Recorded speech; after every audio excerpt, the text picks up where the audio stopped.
But okay, so welcome everyone. I'm very sorry about the delay. Let's get started. I would like to first acknowledge the land we're on. I'm on UBC campus, Point Grey, and I would like to acknowledge the traditional, ancestral, and ceded territory of Musqueam people. And I would like you to also think about the traditional owners and caretakers of your land. But let's jump straight in. So today we're talking about Danny's new book, Noise. So Danny, before you got in, Dale, Matt, and I have given a brief summary of the book. And this is a really great book, and we have tons of questions. So for the sake of time, I'm gonna jump straight in. So the first thing I wanna know is, how did you get started on noise? So given all your past work on heuristics and biases. Well, about 7 years ago, I was consulting with an insurance company and working with claims adjusters and underwriters. And I had the idea of checking, how reliable they are. And so I had them construct cases, and we showed them, say, to 50 underwriters. And those were quite realistic cases. They had to put dollar values on them. And I asked the executives what they expected to find. That is, if you take two underwriters at random, what difference do you expect to find between them in percentages? And the answer was 10%, which, by the way, is the answer that you get everywhere. When you ask people what looks like a reasonable difference between two quantitative judgments, they tell you 10%. It was more than 50%, 5 times as much as expected, which is very striking. And they did not know they had a noise problem. They were completely oblivious to the fact that they had a problem. And when they thought about it, it looked as if that problem could be costing them hundreds of millions of dollars a year, and they had been unaware of it. So that was interesting, especially the fact that they had not been aware.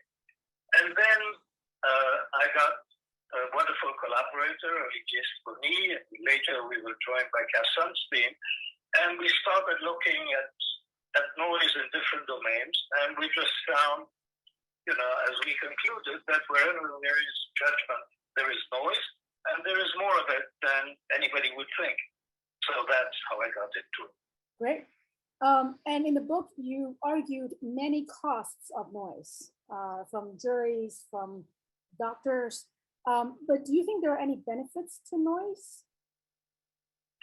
That there are any? Are there benefits? Anything good about noise? Oh, yes. Well, we define noise as unwanted variability. So the way that we define it, that there are no benefits. But of course, there are benefits to diversity.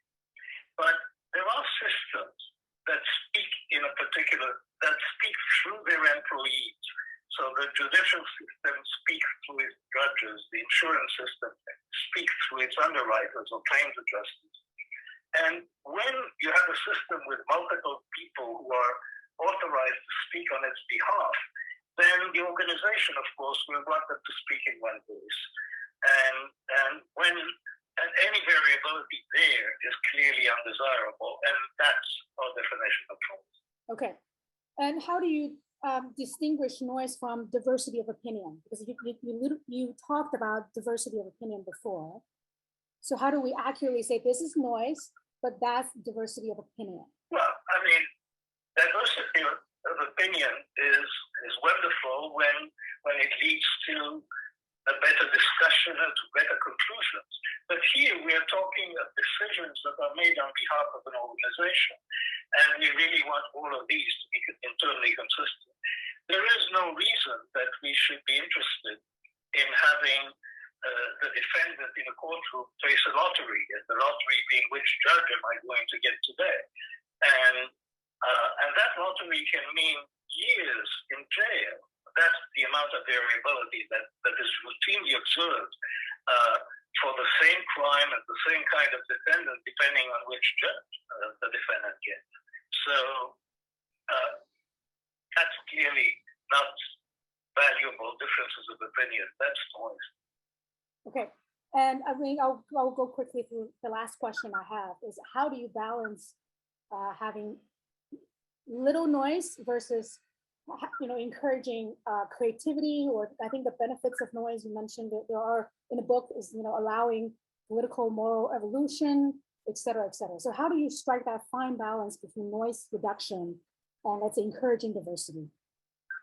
I think it is going to be different in every context, and it's a worry wherever an organization decides to impose uniformity. Then there are risks.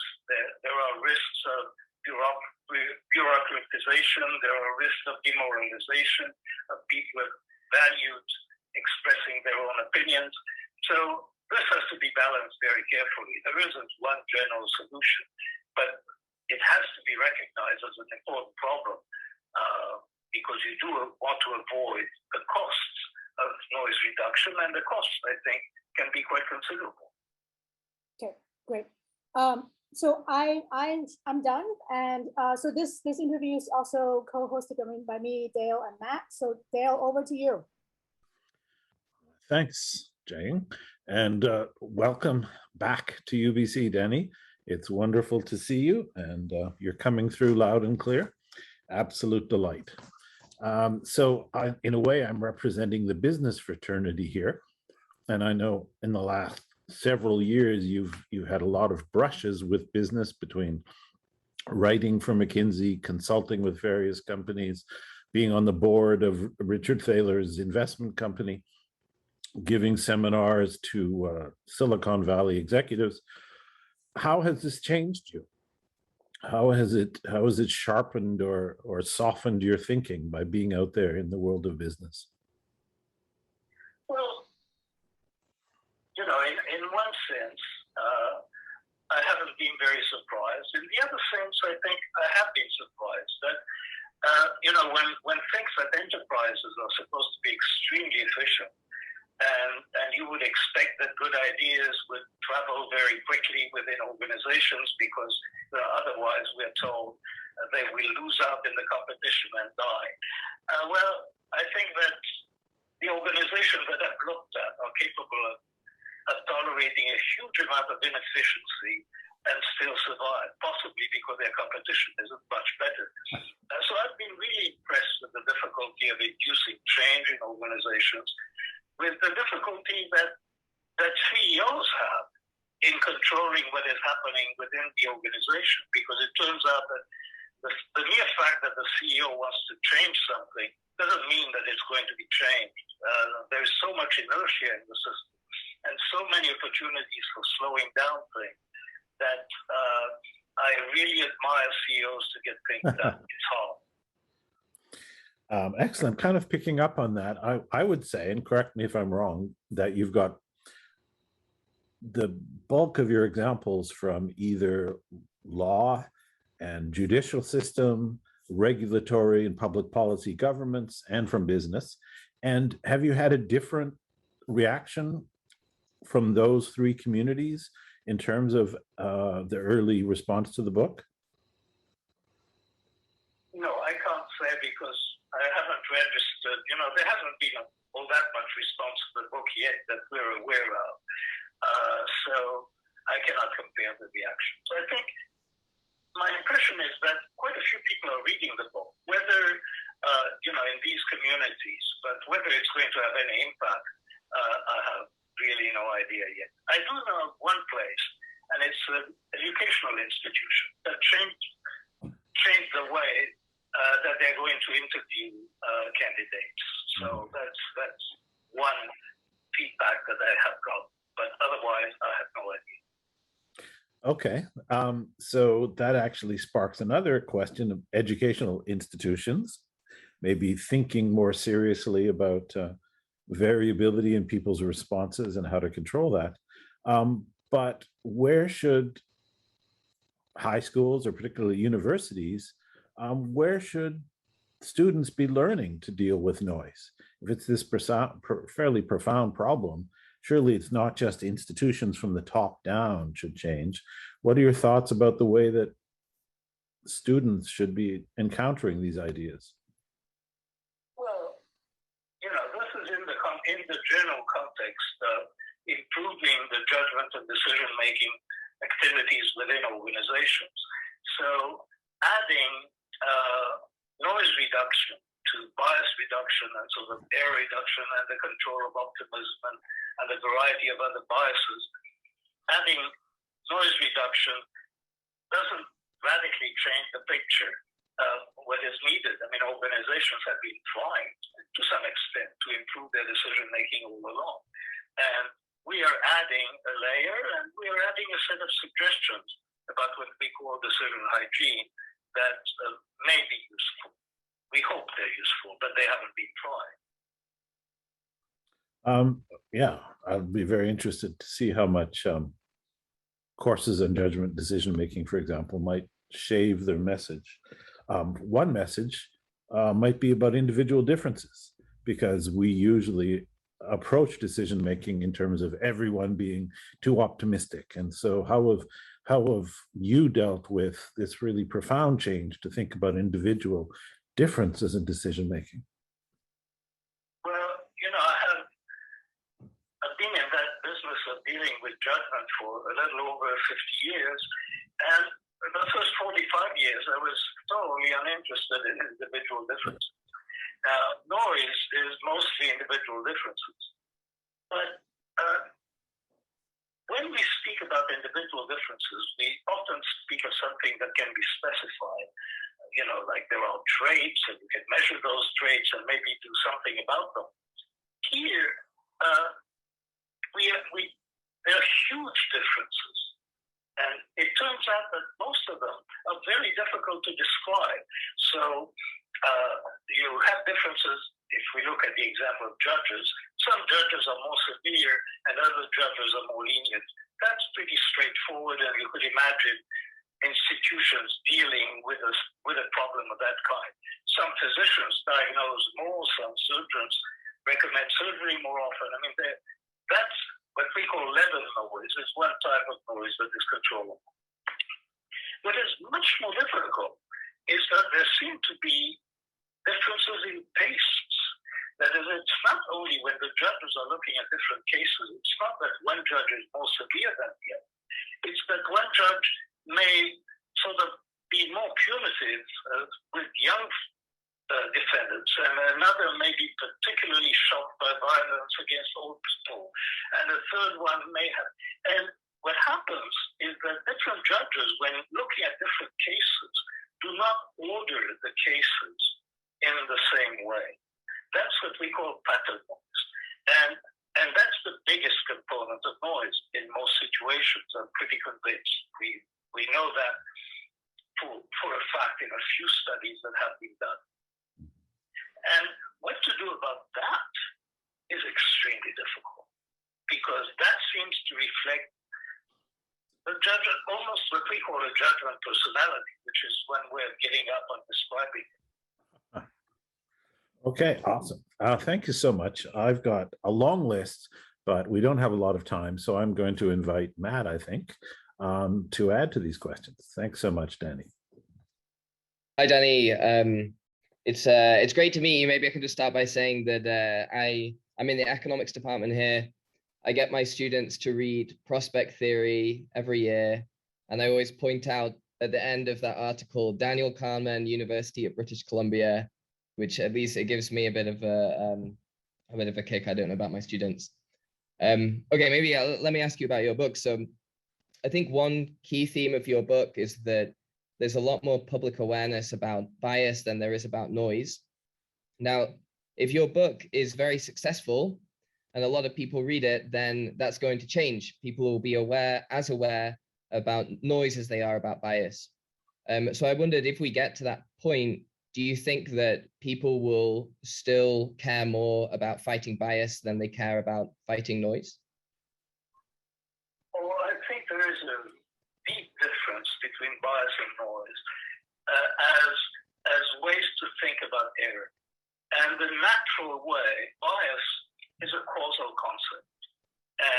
And you can see bias operating in a single case. Noise is a statistical concept. And you cannot see it in a single case. You only see it in a collection of cases. And that's, I've written some about that. People are really wired for causal thinking, and they're really averse to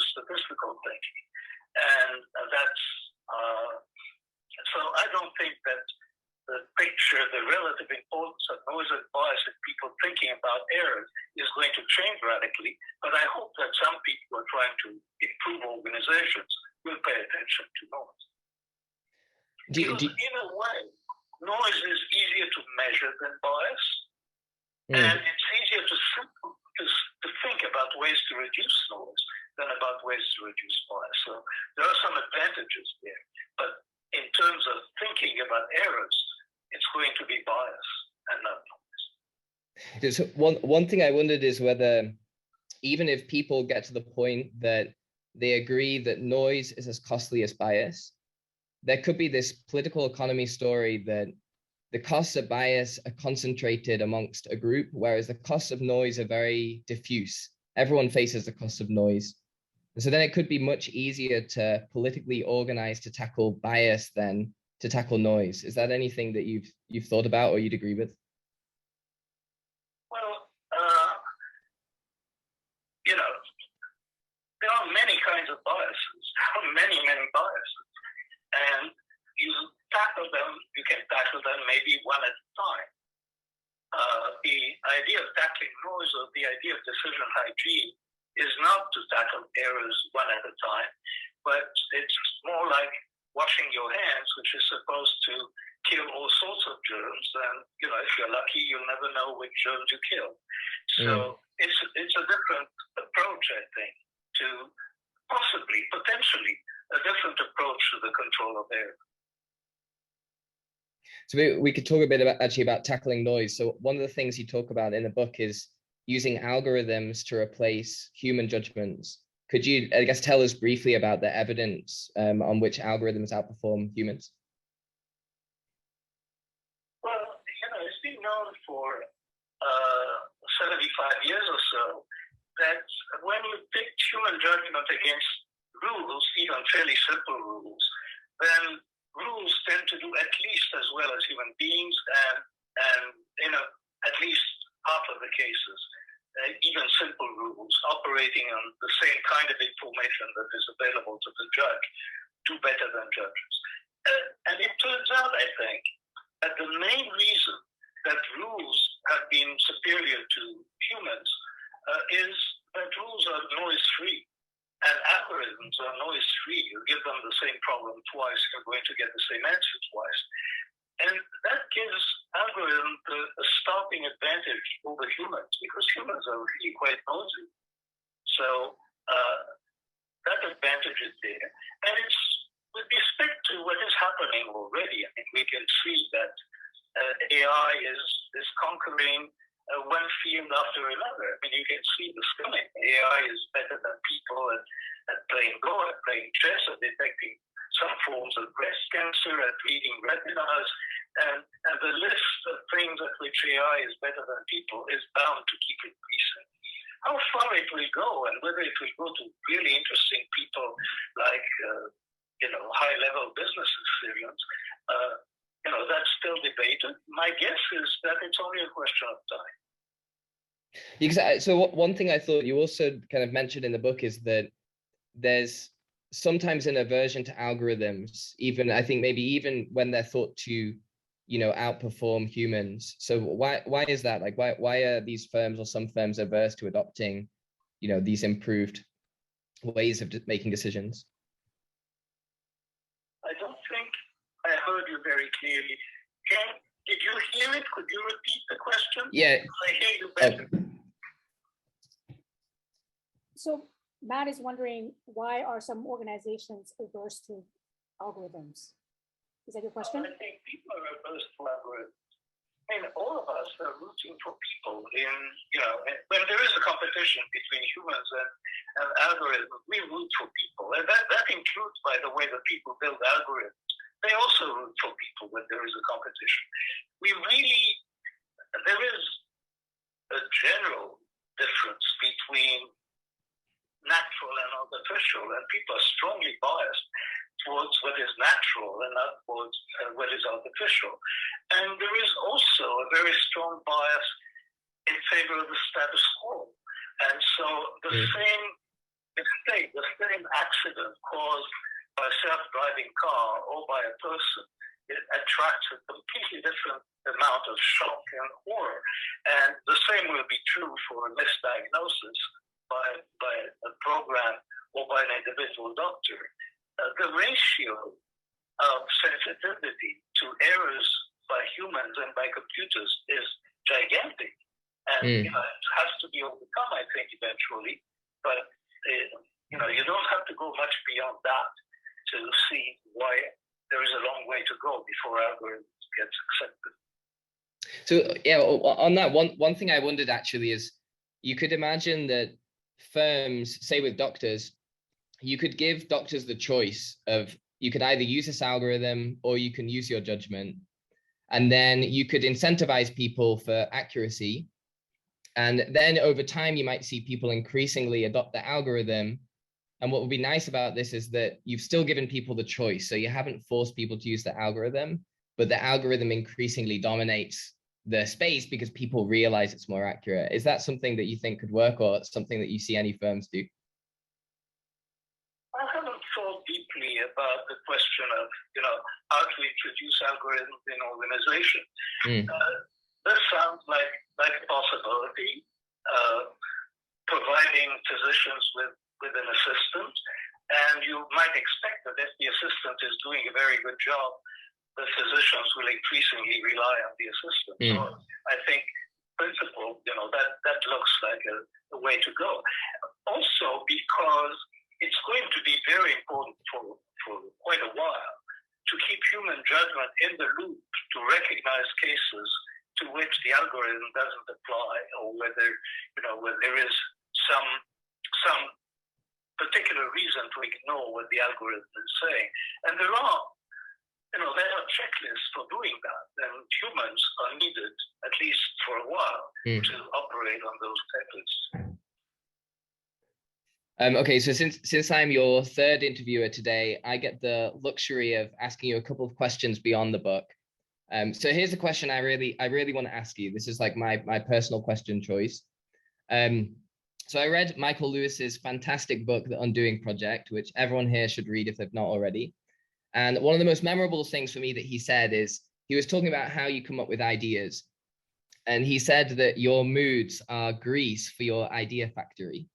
So I wondered whether you agree with what he said. And I also wonder more generally, how would you describe your idea factory? Where do your ideas come from? I missed the description of what Michael said about ideas. So he said your moods are grease factory for your ideas. I really don't, it's very hard to describe how ideas come out. Most of the time, you find yourself having had an idea. That is, it's something that you've been thinking possibly for a while, and then you realize, oh, that could be important, or that could be significant. That's when you become conscious of having an idea. And, I've seen this in my late wife, Anne Friesman, and she had ideas for years before she realized she had them. In her major theories that she sort of did important work on at UBC, somebody pointed out to her that she had formulated that theory 6 years before she published it, and she was quite unaware of it. So that's really what happens with ideas. It's not eureka that all of a sudden, oh yes, I solved the problem. It's more, oh yes, I have an interesting idea, and I've had it for a while. That, at least, is my subjective experience. So it's funny that you should say that, because my next question was going to be, what advice would you give on how to come up with ideas to the struggling PhD student who is tuned into this call? But from what you're saying, I mean, do you even think it can be taught? What would your advice be to PhD students, or is it too intrinsic and automatic? I think, the real engine, I think, of my having ideas is that I'm really never satisfied with my understanding. And I really enjoyed changing my mind. I positively enjoy changing my mind, and I positively enjoy finding flaws in my own thinking. And it's a pleasure. And to the extent that people can adopt that attitude, I think it's a very good attitude to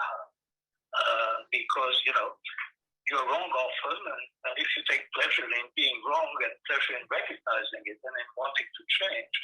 To the extent that that attitude can be communicated and adopted, I recommend it's worked for me. I love that.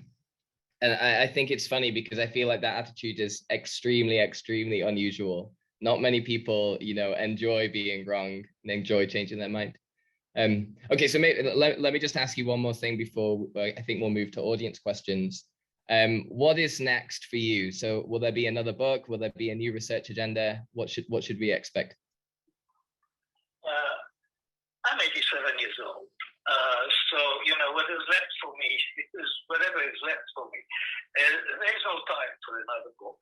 And I'm not thinking along those lines, but I'm involved in several interesting research projects in collaboration with other people. But I'm having fun. And that's, I hope, you know, that's what's in store for me for a while. Well, that sounds good. I think having fun is a good thing to come next. So it's been great talking with you. Let me pass you back now to Jiaying. Okay, thank you, Matt. And Danny, so just follow up on that thread. I have a very practical question for you.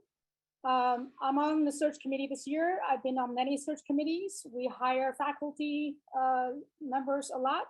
What advice would you give to hiring committees in terms of noise reduction? Well, I think, and that's very general advice that they would give, is independence of judgment is absolutely essential.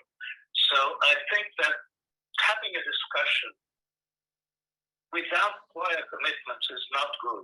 What you might want to do is to start with a straw vote and to have people think and make a tentative decision that they're prepared to abandon, but that this is their starting point. And for a group to see the divergences and see the differences, that's very useful. And that's useful in one way. I remember when I was not on a search committee, but on a grant committee, I found that the topics that we most enjoyed discussing were when we all agreed. But that was a complete waste of time, of course. So you want to find out how much disagreement there is before you start a discussion. Then you want to narrow down where the disagreements are and then see whether they're resolvable. But that general idea of finding out by looking at the distribution of answers, responses, I think it's a good idea in general. Okay, great. Thank you. We are at 1 o'clock. I do want to respect everybody's time, so I'm not running over. And thank you, Danny, so much for joining us. I'm sorry about the technical difficulties earlier. And thank you all in the audience for joining us today. This recording will be available on the psychology department's website. And yeah, thank you, Danny, for giving us your time today. Thank you, and I'm very, very, very sorry. That's okay. Great to see you. Thank you, Danny.